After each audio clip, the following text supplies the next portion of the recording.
اکثر لوگوں کا ایک سوال آتا ہے کہ کیا اللہ واقعی معجزے کرتا ہے، اور ہم یہ کیسے جان سکتے ہیں کہ اللہ ہماری تہجد کی مانگی دعاؤں پر راضی ہے یا نہیں؟ وہ ایسی کون سی نشانیاں ہیں؟ تو سنو، اللہ تعالیٰ خود فرماتا ہے کہ بھلا کون ہے جو بے قرار کی التجا کو قبول کرتا ہے،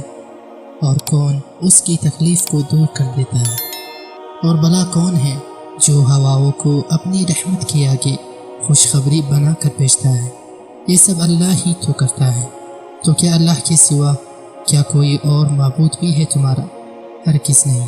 مگر تم کم غور کرتے ہو۔ یاد رکھو کہ خدا کی خدائی کا کارخانہ تو اتنا وسیع و عظیم ہے کہ اس کی ساری وسعتوں کا تصور تم کبھی جان نہیں سکتے۔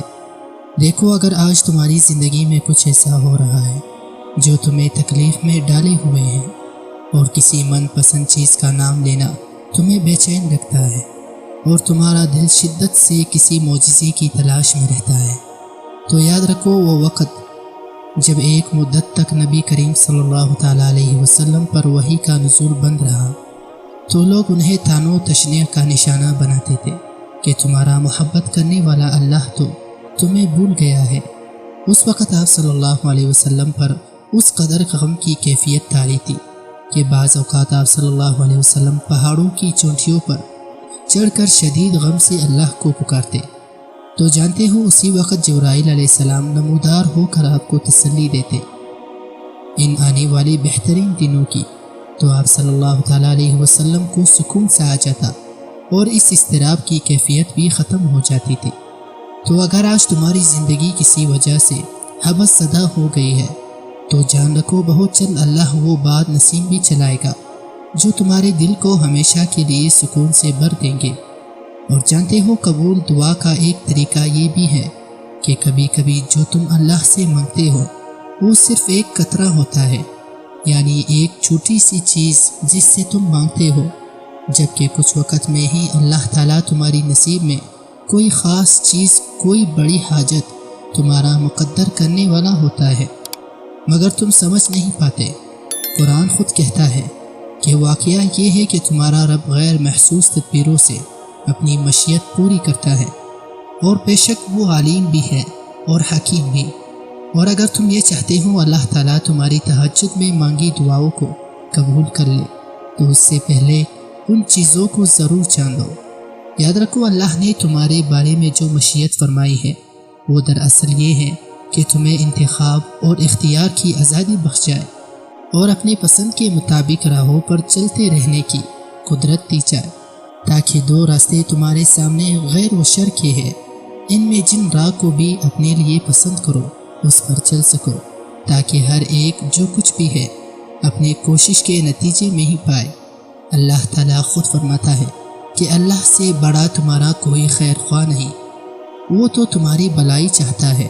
اور یہ اس کی ہی مہربانی ہے کہ وہ تم کو ایسے کاموں سے منع کر رہا ہے جن میں تمہاری بربادی ہے۔ جانتے ہو، جو محبت اللہ کی حدود کو توڑ کر جائے وہ ایک دن تمہیں بھی توڑ کر رکھ دیتی ہے، کیونکہ محبت وفا اور جفا کا وہ کھیل ہے جس میں شیطان تمہیں ایک حسین اور تمہیں اللہ سے جفا کی تاریک راستوں میں دھکیل لیتا ہے، مگر وہ عرض و سما کا مالک ہے، پھر بھی اپنی محبت سے بڑا خوبصورت بادل تم پر برس کا منظر رہتا ہے۔ قرآن کہتا ہے، بے شک اگر تیرا رب چاہتا ہے تو تمام انسانوں کو ایک گروہ بنا سکتا تھا، اور بے راہ رایوں سے صرف وہ لوگ بچیں گے جن پر تیرے رب کی رحمت ہوگی۔ اور اگر تم ڈھونڈ رہے ہو وہ نشانی جو تمہیں معجزات تک لے جائے گی، تو جان لو کہ جب تم اپنی امیدوں کے ٹوٹنے سے کمزور بڑھنے کے بجائے اللہ کی محبت سے جڑ کر مضبوط اور مطمئن رہتے ہو کہ اللہ ہی کافی ہے، تو وہ رحمان تمہاری زندگی میں حیران کن معجزوں کی وہ راہیں ہموار کرتا ہے جو تمہیں بہترین اور خوبصورت منزلوں تک پہنچاتی ہے۔ اور جانتے ہو، جب اللہ تمہاری تہجد میں مانگی دعاؤں پر راضی ہونے لگتا ہے تو یہ خاص نشانی بھی ضرور ظاہر کرتا ہے کہ جب تم اپنے مقاصد اور اپنے حدود میں تجاوز نہیں کرتے، اور تمہارا یقین اور توکل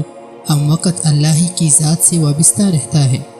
تو جان رکھو اللہ تمہاری محنتیں ضائع نہیں کرے گا، کیونکہ اللہ کی رحمت کے مستحق ہو جاتے ہیں وہ لوگ جو خود خیر کو لبیک کہنے والے ہوتے ہیں۔ جان رکھو تمہاری یقین کی جڑیں جتنی گہری ہوں گی، تمہاری رب کی عطائیں اتنی ہی سمراد ہوگی۔ مطمئن ہو جاؤ، تمہارے سجدے اور تمہارے آنسو عنقریب تمہاری مثالی آنکھوں کو وہ نظارے کروائیں گے جن کی تم تمنا رکھتے ہو۔ بہت جلد وہ مہربان اپنی رحمت کے تمام اسباب بنا کر اپنی عطاؤں کی خزانے تمہارے قدموں میں ڈھیر کر دے گا، جو تمہاری زندگی کو خوبصورت رنگوں سے بھر دیں گے۔